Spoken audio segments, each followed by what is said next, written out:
Today, we are entering the wacky world of Strawinsky and the Mysterious House, also known as the movie with the Globglogabgalab. This short 3D animated film released in 2013 by a company called Hope Animation, who also created various other visual masterpieces such as, The Sleuths and the Savior? Yeah, everyone remembers that, right? Well anyway, although this movie came out a few years ago, it recently became very popular because people online pointed out a scene of a mysterious blob figure who says some pretty weird stuff. But don't worry, we will get to that soon. On the official movie website, Strawinsky and the Mysterious House is described as a magical adventure inspired by the Chronicles of Narnia, Walt Disney animated musicals, and the parables by Jesus Christ. Okay, that's interesting, I guess. This stunning film begins with Strawinsky and his friends walking through tall grass, and although they don't find Pokemon, they do see an old mysterious mansion.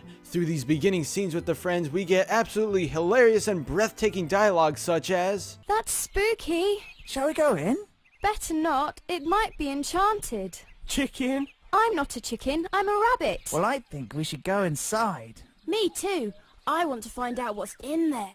So they enter this mysterious house after listening to music, and the bunny character is just hippity hopping around having a great time. Through the next few minutes, our heroes completely go against the law by breaking and entering this house, but hey, it's for the plot, so it's okay, right? Soon these guys head to the library and see a bunch of singing books for some reason. They're dancing and asking to be read in some sort of "don't hug me, I'm scared" situation. Like, why are the animals not questioning what's going on?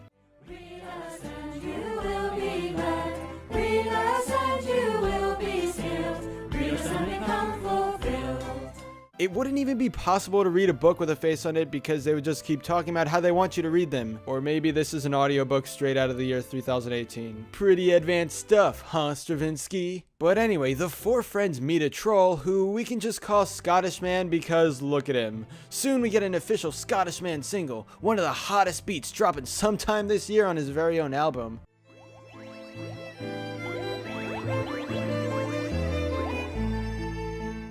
Don't you know this loathsome place? The house that legend does embrace. The home where hearsay spins its yarn and shapes our way of life. This song is low-key kinda catchy, and I'm pretty disappointed to be saying that considering this is such a dank movie. The friends decide to stay in this library where the books have mysteriously stopped talking because plot, and then the Scottish man goes on about the Scarlet Queen. He runs away, and then our main characters decide to keep reading while they force Strawinsky to investigate some music coming from in the house. This is what happens when you have a low budget and you're quickly running out of your resources. You gotta have one main character walking around instead of all four. Very clever, Hope Animation. So Strawinsky follows the music and realizes it stopped, but he slowly explores the house. Nobody's around and he finds a lonely cello with a face. Okay, I'm probably the only one that thinks this, but this cello feels like it came straight from M3D, where all the music instruments play on their own.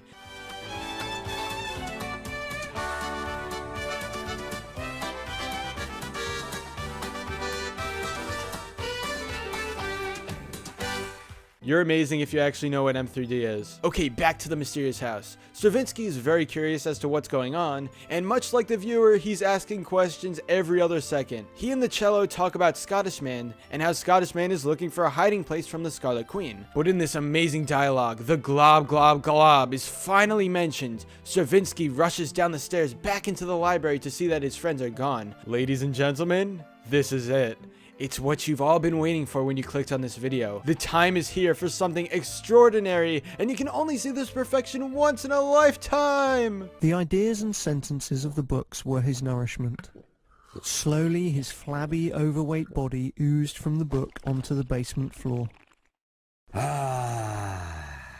Before long, the Globglogabgalab caught sight of another book and maneuvered himself in its direction until his massive body sat right on top of it. Here is the Globglogabgalab. He gets sucked into a book for no reason, probably so he can just giggle and gobble the pages. Then he goes out of the book and sees the curious Strawinsky. Okay, this is disturbing. Can we just point out that this guy is all human skin, nothing else? This is nudity in a children's animated movie, although technically not since he has almost no real body parts. Is this really what kids like to see now? What kind of generation am I living in? And if you thought that this movie couldn't get any better, we get a lit tune featuring the Globglogabgalab where he sings and just has a great time. The books are back to life because reading is fun, and they're backup dancers to this song. Seriously, someone get the firefighters over here. This is mega lit. The yeast of thoughts and minds. Schwabble dabble glibber glabber scribble schwab glab. Dibble double shribble shrubble glibber glab swab. Schwabble dabble glibber glabber shribble swab dab. Dibble double shribble shrubble glibber swab glab. Oh, ha ha ha! Splendid. Simply delicious. Never in your life will you hear such clever lyrics again. So we find out that Globglogabgalab consumes a book's thoughts but does not do anything bad to the book. He claims he lives off of books, but then what'll happen if you stick him in a room without any books? I mean, if a world like Fahrenheit 451 happened and all the books were gone, then this guy would die off pretty fast. It'd be a truly tragic tale.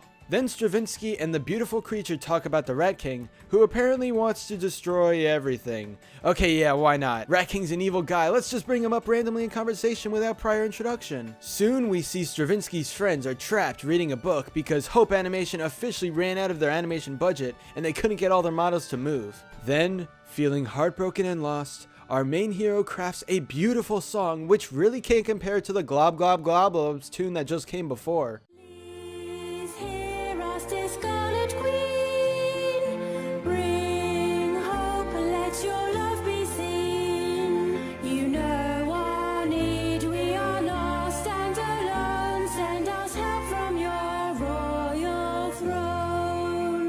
Okay, this is where things get really weird. Didn't think it was possible, but here we go. The Globglogabgalab shapeshifts to cheer Strawinsky up, but what is this? This is a bird made completely of human skin. I'm not gonna sleep tonight because of this movie, and I really wish I could unsee this. Eventually, Scottish man meets up with Globglogabgalab and they talk more about the Scarlet Queen. There's lots of plot here and I'm so confused as to what's going on, but hey, don't worry. Strawinsky is here to give you a nice talk and motivate you to the ends of the earth. She will help you.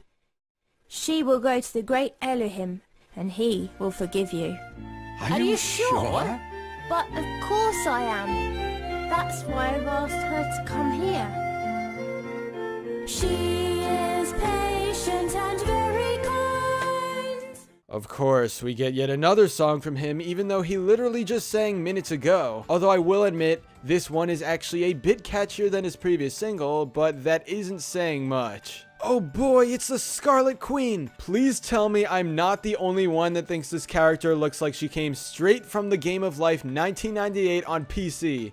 She would really fit so well in there. More plot happens and the confusion continues. Then the Scarlet Queen saves Strawinsky's friends from turning into a Globglogabgalab. The day is finally saved! But things get dark when the Rat King pops out and sings all about his evil plans. Again, this isn't actually a terrible song, so that's unexpected. But why exactly are the books dancing to his song? I thought they were the good guys and they'd be having a blast as backup dancers to the Globglogabgalab, but I guess they really don't care if the singer is a hero or a villain. Tremble in fear, my child, follow me into everlasting night. I am your fiercest foe. Oh, how frightful, terrifying is the Rat King's evil might. Then, as quick as he appeared, the Rat King is gone. Soon the Scarlet Queen holds her old cello and floats up to the sky without an explanation, and everything seemed to work out in the end as our main heroes state the obvious for the 50th time. How good that everything worked out well in the end. It could have all turned out much worse. It is very good that we know the Scarlet Queen. Without her, we would have been in great trouble.